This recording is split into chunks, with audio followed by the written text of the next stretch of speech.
Do you ever feel stuck, like you're living your life on autopilot? Are you ready to shift into high gear and reach the success you so richly deserve? Welcome to the Play Big Movement podcast.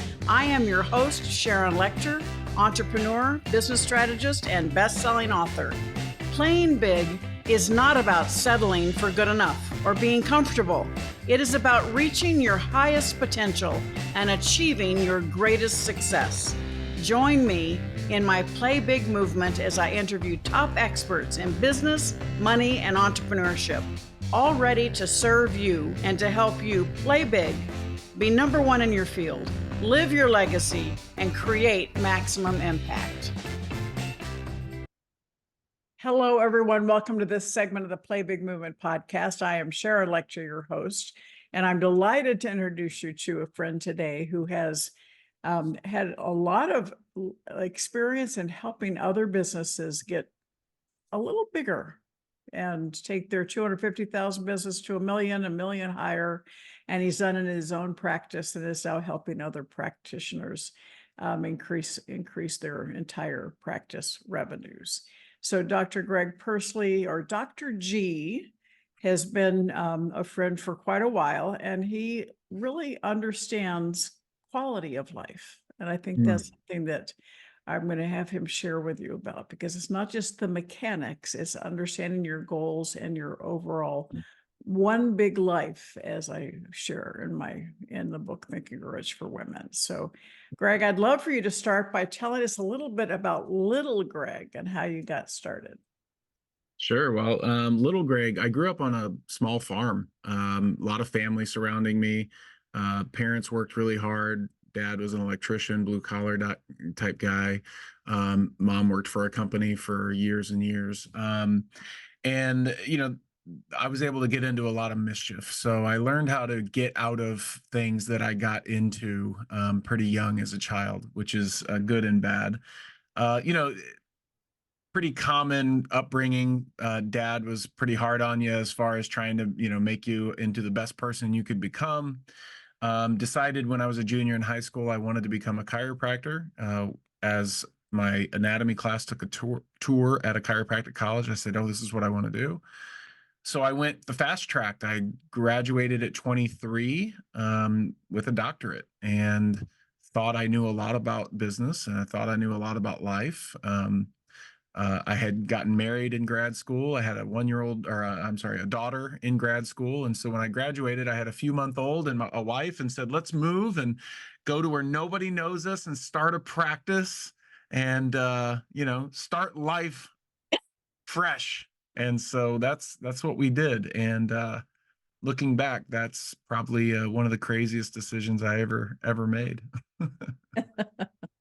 Well, sometimes those crazy ones end up being a blessing in disguise. So so you ended up having a practice and realized that you needed to learn a little bit about business to make the practice better. So what was that like? Where did you seek out those kind of resources?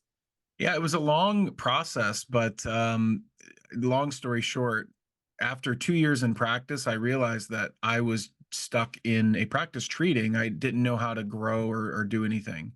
It was growing, but there was a limit to it, and I had to figure that out. Then we had our second child, and he had a lot of medical complications, and that kind of made us focus on that for a long time, for over 8 years. And so coming out of that, I was like, okay, can I keep doing what I'm doing the way I'm doing it the rest of my career? And the reason why I said no to that was because I was capped out on the amount of people I could help. I mean, I was treating the maximum amount of people I could treat. And so I took my chiropractic practice and I turned it into a regenerative medicine integrated practice, where we hired medical doctors and we hired a nurse practitioner and we hired rehab. And so I had to learn how to actually own a business. And so I reached out to a bunch of different mentors.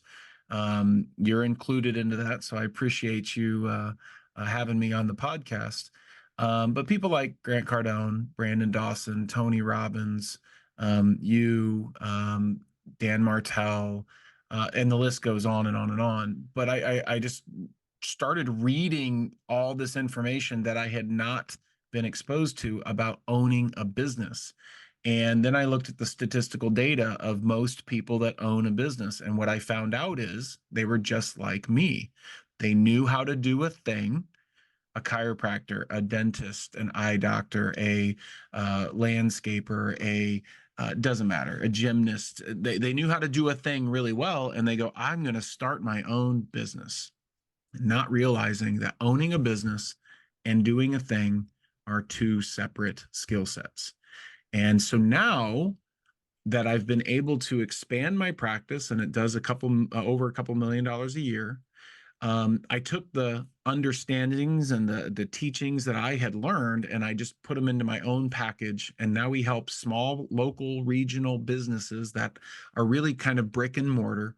We help them grow and expand through really 5 channels: the marketing, sales, operations, HR, and finances. And those are the 5 that you have to master in order to grow and expand a business. So I know Brandon Dawson, who's a mentor of mine, and he's a friend of yours as well. And he's all about how can we exit at the maximum possible, with the maximum possible leverage.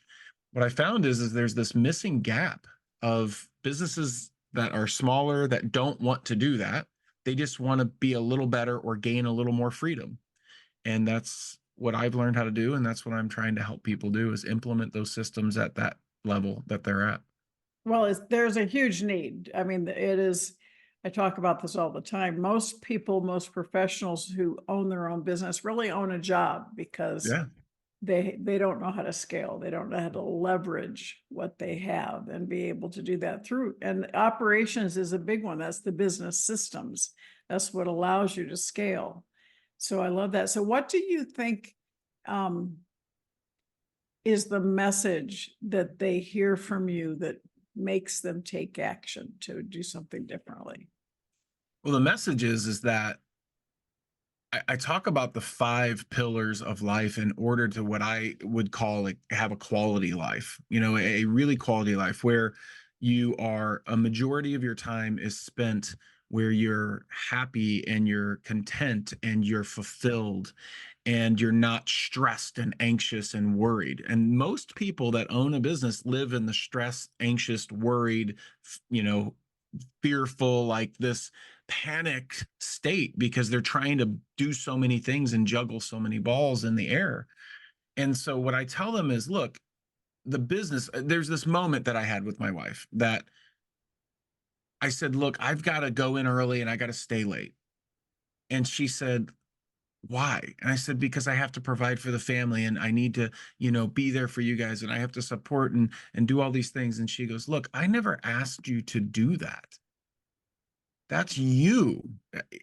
I was saying I was doing it for her, but in reality, I was doing it because I thought it was what I needed to do to provide for the family. Once I had that conversation with her, it was like, okay, so how can I build my relationship and build my business and make more money and be fulfilled? And I figured out that you can do all those things. And that's what I help people do, is take a step back, take a look at where you're at and where you want to go, and what's the life you actually want to build. Most people don't think about that. And it's interesting because I didn't for a long time, until I realized every day we're building something. Well, let's build something you want. I love it. People talk about looking at, in 10 years or 5 years. And, I think if you really think in the 3 years, it's a little more realistic, and you can actually think about how old you are, how old your kids are, how long you've been married. It starts bringing reality to that quality of life issue. But I want to go back over something that you talked about, because it's Brandon does a fantastic job about scaling to, multiples of EBITDA. Well, a lot of people don't even understand what that concept is. They just want to be a bit more successful so that they can not stress out as much and have a little bit more time. So they would be delighted to take a $250,000 practice and grow it to $1 million. And that gap are people that are, they're almost turned off by the giant numbers because that's not in their vision, not in their goal, but they do want to be more successful. And so talk a little bit about what you've seen from those people you've helped to get to that, the results of somebody who's now can just sit back and say, I'm just not as stressed as I used to be. I can see the light at the end of the tunnel.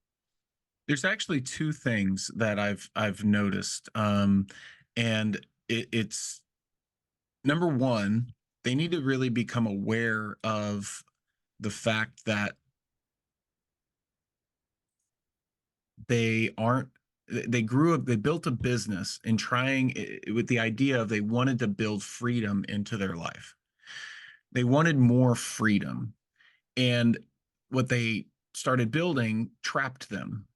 And so we define really what that freedom was in the beginning that they were searching for, because that's what people want. When you say more success, most people think of it in terms of money, as you know, but really success is, how do I build this life and create the life that I want, freedom wise, that I'm not trapped doing the thing that I think I need to do in the business because the business wouldn't be able to do it without me. Those are generally belief systems that are incorrect.